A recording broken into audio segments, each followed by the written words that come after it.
Assalamualaikum warahmatullahi wabarakatuh. Kembali bersama saya. Pada kesempatan kali ini, saya akan berbagi cara bagaimana menyusun modul ajar untuk UKIN atau UKP PPG bagi guru tertentu atau tahap 3 tahun 2024. Mari saksikan videonya. Sebelum masuk ke pembahasan penyusunan modul, Eee, baru saja dapat info ya tentang, ada perubahan jadwal mengenai UKP PPG bagi guru tertentu periode 4 atau tahap 3 tahun 2024, yaitu yang awalnya untuk pendaftaran UKP PPG dimulai tanggal 10 Oktober menjadi tanggal 16 Oktober sampai 4 November tahun 2024 ya. Jadi syarat utama untuk, mengikuti UKP PPG yaitu menyelesaikan semua modul dan memiliki NIM. Ya, jadi itu. Jadi untuk jadwal ya jadwal UKP PPG ini bisa di-download ya atau bisa dilihat pada halaman PPG Kemendikbud. Oke, langsung saja kita mulai. Panduan penyusunan modul ajar UKIN UKP PPG bagi guru tertentu tahun 2024 atau tahap 3. Jadi seperti yang tadi saya sampaikan di awal ya. Jadi sebelum melakukan pendaftaran UKP PPG, peserta wajib menyelesaikan jurnal pembelajaran semua modul, kemudian memiliki NIM, ya, kemudian menyiapkan modul ajar dan video pembelajaran. Nah, itu merupakan syarat wajib untuk bisa melakukan pendaftaran UKP PPG pada PPG bagi guru tertentu tahun 2024. Jadi untuk ya kita masuk langsung saja. Untuk membuat atau menyusun modul ajar RPP untuk UKIN, UKP PPG, itu ada beberapa hal yang perlu Bapak Ibu perhatikan. Jadi yang pertama adalah Bapak Ibu perlu menyiapkan dokumen penyusunan modul ajar atau RPP. Ya, dokumen penyusunan modul ajar atau RPP ini merupakan pedoman penting dalam Bapak Ibu menyusun sebuah modul ajar atau RPP ya. Jadi yang pertama itu adalah dokumen capaian pembelajaran pada PAUD, jenjang pendidikan dasar, dan jenjang pendidikan menengah pada kurikulum Merdeka. Kemudian yang kedua, dokumen panduan pembelajaran dan asesmen. Kemudian yang ketiga, buku pegangan guru. Yang keempat, buku siswa. Dan yang kelima, buku referensi lain yang bisa digunakan untuk dokumen pembantu dalam penyusunan modul ajar atau RPP. Di sini untuk dokumen nomor satu dan nomor 2, Bapak Ibu bisa mengunduhnya pada halaman rujukan Kemendikbud ya. Jadi Bapak Ibu bisa mengunduhnya di halaman rujukan Kemendikbud. Untuk dokumen capaian pembelajaran ya pada PAUD ya di sini filenya. Ini halaman rujukan Kemendikbud ya tampilan seperti ini. Nah, jadi file yang wajib Bapak Ibu download sebelum menyusun RPP atau modul modul ajar ya. Jadi yang pertama itu adalah panduan pembelajaran dan asesmen yang pertama. Kemudian yang kedua, dokumen tentang capaian pembelajaran pada pendidikan PAUD, ya, jenjang pendidikan dasar dan pendidikan menengah pada kurikulum Merdeka atau yang biasa dikenal dengan file 032 garis miring H garis miring KR garis miring 2024. Nah, jadi apa fungsi kedua dokumen ini? Ya, fungsi kedua dokumen ini adalah untuk memudahkan Bapak Ibu dalam penyusunan modul ajar. Ya, dokumen yang pertama ini berisi tentang capaian-capaian pembelajaran ya yang ada di tiap fase atau tiap jenjang pendidikan. Nah, untuk dokumen capaian pembelajaran ini ya sudah saya download. Jadi ini adalah dokumen capaian pembelajaran pada jenjang PAUD, pendidikan dasar dan sekolah pendidikan menengah. Nah, jadi Bapak Ibu silahkan mencari capaian pembelajaran atau tujuan pembelajaran pada file ini. Jadi silakan Bapak Ibu cari sesuai dengan fase yang Bapak Ibu ampuh ya. Kemudian Bapak Ibu bisa mengambil capaian pembelajarannya eh, dari file capaian pembelajaran ini ya. Jadi ini merupakan file yang sangat penting ya, merupakan pedoman. Jadi Bapak Ibu bisa mengambil capaian pembelajaran tiap fase, tiap mapel, semua mapel di semua jenjang pada file capaian pembelajaran ini. Jadi silakan Bapak Ibu download. Kemudian file yang kedua yaitu dokumen panduan pembelajaran asesmen ya, ini filenya. Nah, ini panduan dan pembelajaran asesmen.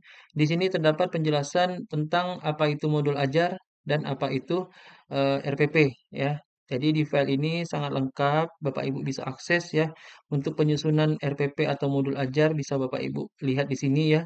Bisa untuk menganalisis capaian pembelajaran, menyusun TP dan ATP, kemudian bisa merencanakan pembelajaran dan asesmen. Di file ini juga terdapat contoh-contoh modul ajar pada setiap jenjang eh, pendidikan ya dari PAUD, SD, SMP maupun SMA. Ya, jadi file ini sangat penting sebagai panduan Bapak Ibu untuk membuat modul ajar ataupun membuat RPP ya. Jadi file ini wajib Bapak Ibu download atau Bapak Ibu punya ya.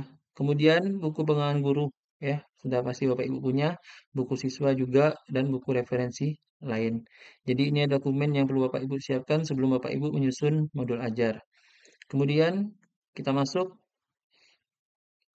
komponen di dalam modul ajar. Nah, jadi komponen di dalam modul ajar ini adalah apa-apa saja ya susunannya apa-apa saja susunan yang ada di dalam sebuah modul ajar ya. Jadi yang pertama itu harus memuat informasi umum modul ajar ya, memuat informasi umum modul ajar. Apa saja yang ada di dalam informasi umum itu? Jadi yang pertama identitas penulis modul ya. Jadi Bapak Ibu tuliskan nama Bapak Ibu ya, nama sekolah, tahun pelajaran 2024-2025, fasenya sesuaikan dengan fase yang Bapak Ibu ambil ya. Misal fase C kelas 6 semester ganjil ya. Jadi seperti itu. Kemudian mata pelajaran sesuaikan dengan mata pelajaran yang Bapak Ibu ampuh. Temanya apa?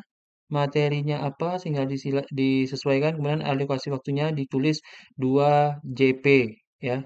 Jadi kalau di SD 2 JP dalam kurung 70 menit, di SMP 2 kali 40 menit, di SMA atau di SMK 2 kali 45 menit ya. Jadi itu perlu Bapak Ibu cantumkan. Kemudian setelah identitas penulis modul, selanjutnya adalah kompetensi awal. Jadi Bapak Ibu tuliskan kompetensi awalnya ya.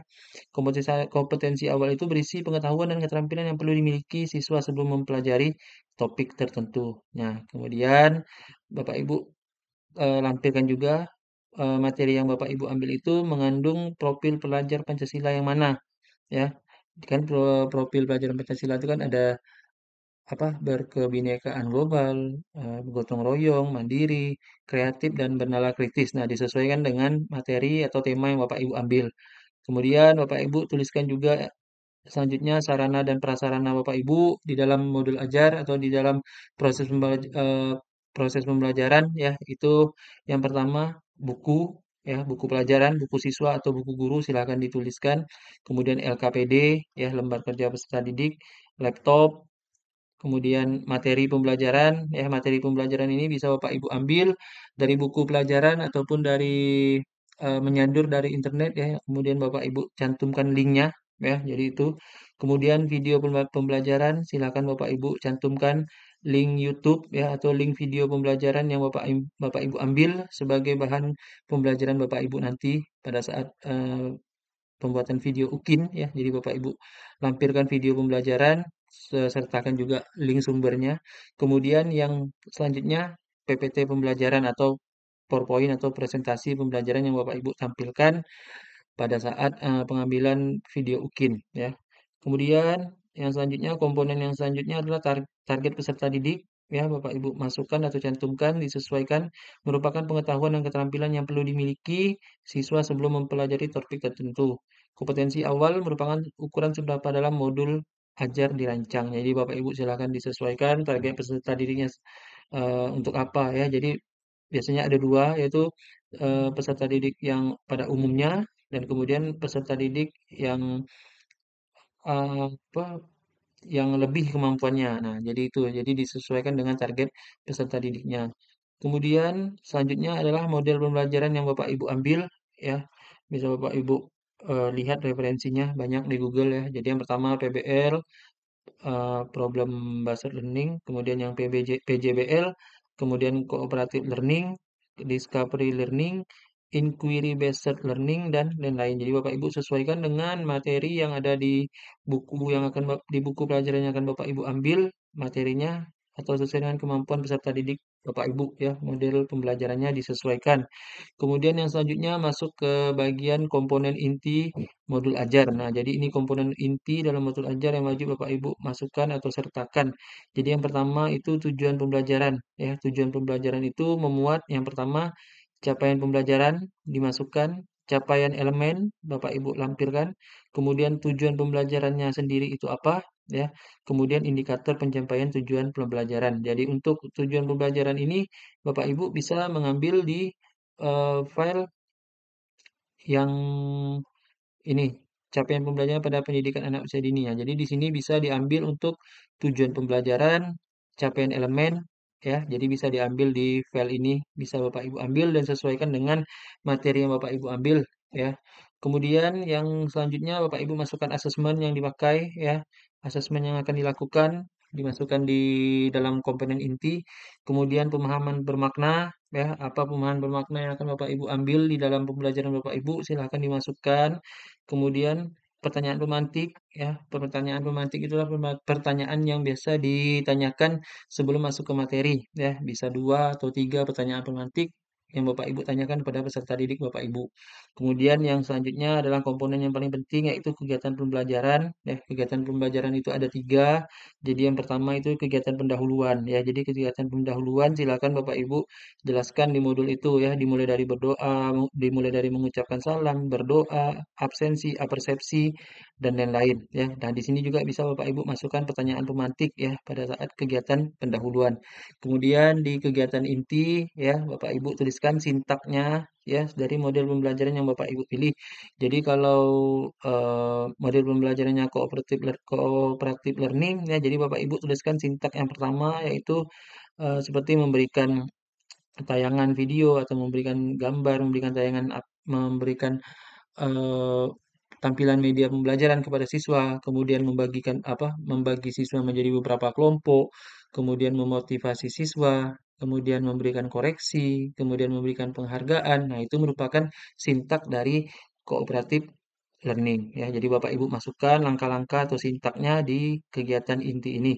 Kemudian selanjutnya kegiatan penutup ya, Bapak Ibu tuliskan ya apa yang Bapak Ibu lakukan di kegiatan penutup itu ya. Bisa membahas tentang mengisi refleksi siswa, membahas soal ya, atau menjelaskan atau memaparkan pembelajaran yang akan datang ya, ditutup dengan berdoa. Kemudian selanjutnya setelah kegiatan pembelajaran Bapak Ibu tuliskan refleksi peserta didik dan pendidik atau Bapak Ibu sendiri. Nah, jadi Bapak Ibu masukkan refleksi peserta didiknya ya, pertanyaan untuk peserta didik setelah mengikuti pelajaran yang sudah Bapak Ibu lakukan ya. Jadi berikan lembaran refleksi kepada peserta didik ya. Jadi juga dicantumkan di dalam modulnya.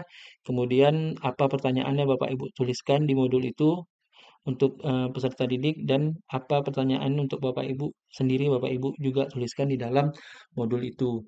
Kemudian yang selanjutnya setelah komponen inti modul ajar di sini isinya adalah dan selanjutnya adalah lampiran.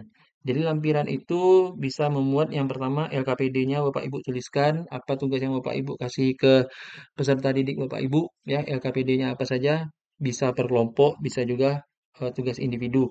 Kemudian Bapak Ibu tuliskan kegiatan remedial dan pengayaan ya. Kegiatan remedial ini bagi siswa yang belum mencapai KKTP ya. Kemudian yang pengayaan ini bisa untuk siswa yang sudah sampai KKTP tapi ingin diberi pembelajaran khusus ya agar kemampuannya lebih meningkat. Kemudian yang ketiga Bapak Ibu tuliskan bahan bacaan guru dan peserta didik ya. Ini bisa berupa materi pembelajaran ataupun artikel pembelajaran dari Google ya, dari YouTube. Boleh saja Bapak Ibu tuliskan atau lampirkan bahan bacaan guru dan peserta didik. Kemudian selanjutnya adalah glosarium. Nah, glosarium ini berisi tentang istilah-istilah yang ada di modul pembelajaran yang Bapak Ibu buat ya. Contoh kalau saya di mata pelajaran PJOK itu glosariumnya bisa istilah-istilah asing yang dipakai ya. Contohnya seperti operan Cespas. Nah, operan Cespas itu apa? Kita jelaskan di glosarium itu. Kemudian bisa juga apa itu passing, apa itu shooting. Nah, Bapak Ibu jelaskan di glosarium itu ya. Jadi pengertian asing yang ada di modul Bapak Ibu silahkan dijelaskan pada bagian glosarium. Nah, kemudian selanjutnya adalah daftar pustaka. Ya, jadi daftar pustaka. Jadi daftar pustaka itu bisa memuat buku referensi yang Bapak Ibu pakai, kemudian artikel-artikel yang Bapak Ibu pakai dan video-video pembelajaran atau materi pembelajaran yang mendukung atau yang ada di dalam modul ajar Bapak Ibu. Silakan Bapak Ibu sertakan, tuliskan di dalam bagian daftar pustaka ya. Jadi itu. Kemudian di halaman selanjutnya pada modul ajar Bapak Ibu. Nah, jadi Bapak Ibu lampirkan dokumen kelengkapan modul ajar ya. Itu memuat apa saja? Memuat yang pertama LKPD ya. Udah pasti sudah paham. Kemudian materi pembelajaran Bapak Ibu ya. Bapak Ibu cantumkan di situ ya materi pembelajarannya. Boleh Bapak Ibu gunakan link ya yang tertaut ke Google Drive ataupun Bapak Ibu boleh di-scan buku pelajarannya kemudian dijadikan foto kemudian dilampirkan di dalam eh, file modul ajar Bapak Ibu. Kemudian video pembelajaran ya bisa Bapak Ibu sertakan linknya, kemudian Bapak Ibu SS-kan tampilan videonya seperti apa ya. Jadi ingat cuman SS atau screenshot. Nah, kemudian di bawahnya Bapak Ibu lampirkan linknya, link video pembelajaran. Kemudian yang selanjutnya Bapak Ibu juga lampirkan lembar penilaian atau asesmen ya. Lembar penilaian asesmen ini bisa mencakup asesmen awal ya, awal pembelajaran, sebelum pembelajaran dan asesmen saat pembelajaran ya, asesmen formatif yang jelas ya. Jadi asesmen formatif bisa Bapak Ibu gunakan, bisa berupa pilihan ganda, bisa berupa esai, bisa berupa angket ya. Jadi disesuaikan dengan kondisi peserta Bapak Ibu. Nah, juga Bapak yang terakhir Bapak Ibu juga bisa menyertakan lembar absensi siswa ya. Jadi Bapak Ibu bisa melampirkan lembar absensi siswa Bapak Ibu di dalam modul ajar Bapak Ibu sebagai kelengkapan dokumen kelengkapan modul ajar Bapak Ibu. Nah, jadi itu saja ya eh, panduan ya dalam penyusunan modul ajar untuk UKIN ya. Jadi Bapak Ibu juga bisa mencari referensi lain ya untuk contoh-contohnya mungkin banyak atau bisa dicontoh pada Google ya, di Google itu banyak sekali contohnya. Jadi bisa Bapak Ibu download kemudian bisa Bapak Ibu sesuaikan dengan materi dan kondisi peserta Bapak Ibu ya, peserta didik Bapak Ibu. Jadi Bapak Ibu sesuaikan modul ajar. Nah, jadi eh, bagi ada pertanyaan ya seperti bolehkah kita membuat modul ajar itu yang kita pakai pada saat kita mengerjakan jurnal pembelajaran di PMM. Boleh saja ya. Jadi modulnya boleh sama dengan yang di jurnal kemarin, jadi tinggal dilengkapi saja apa yang kurang.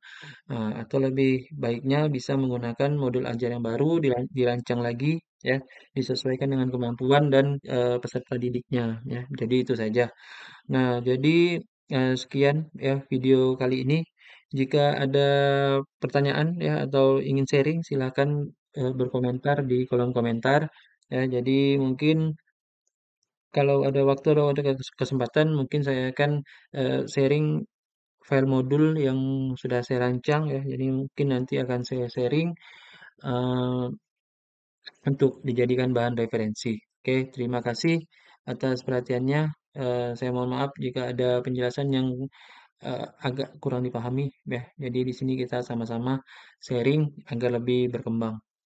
Nah, saya akhiri wabillahi taufiq wal hidayah. Wassalamualaikum warahmatullahi wabarakatuh.